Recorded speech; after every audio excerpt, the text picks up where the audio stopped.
So, ngayon naman, gagawa tayo ng block na pwede nyong ma-stretch. So, or easy enter or enter. So, top set. Tapos, sabag lang natin to. Ito, kabilaan. Sagad natin. Tapos, lagyan natin ng hatch.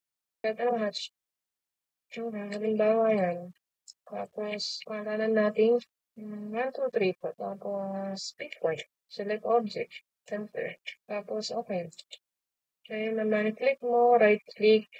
Okay, so, click mo to. Tapos, right click. Block editor. Gawin natin siyang na-stretch. Punta ka sa parameters. Ang gano'n nagtuturo mo ko. Gitna.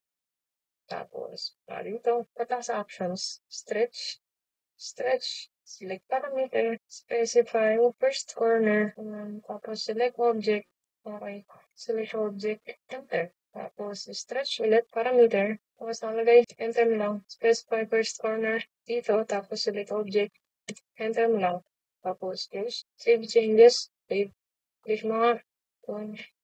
Yun, pwede na. Yun.